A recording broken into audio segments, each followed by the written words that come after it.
এবার আইডিএলসি বাণিজ্য বার্তা।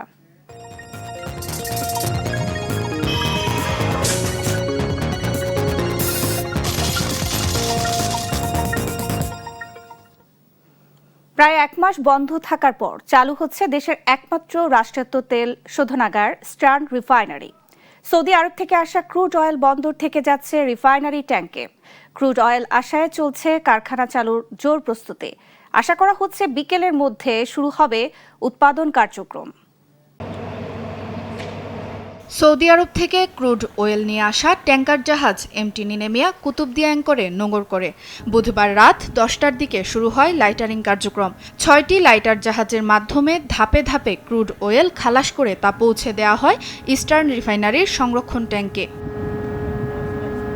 মধ্যপ্রাচ্যের যুদ্ধ পরিস্থিতির কারণে আন্তর্জাতিক বাজারে তৈরি হয় ক্রুড অয়েলের সংকট। এর প্রভাবে এপ্রিলের মাঝামাঝি পর্যন্ত সীমিত সক্ষমতায় চালু থাকলেও গেল 14 এপ্রিল পুরোপুরি বন্ধ হয়ে যায় ইয়ারেলের উৎপাদন কার্যক্রম। দেশের গুরুত্বপূর্ণ শোধনাগারটি বন্ধ থাকায় বাড়তি চাপ পড়ে আমদানি করা পরিশোধিত জ্বালানির উপর। নতুন করে ক্রুড অয়েল আসায় উৎপাদনে ফিরছে ইস্টার্ন রিফাইনারি। 2 দিন তাদের প্রস্তুতিমূলক এবং ওই যে র ম্যাটেরিয়ালটা আসবে তাদের এখানে, আমরা বলেছি 8 তারিখ থেকে চালু করতে।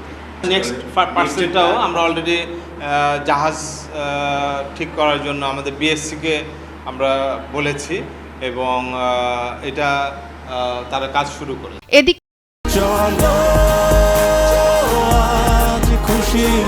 40 বছর ধরে অসংখ্য খুশির মিছিলে ছিল আইডিএলসি, থাকবে আগামীতেও।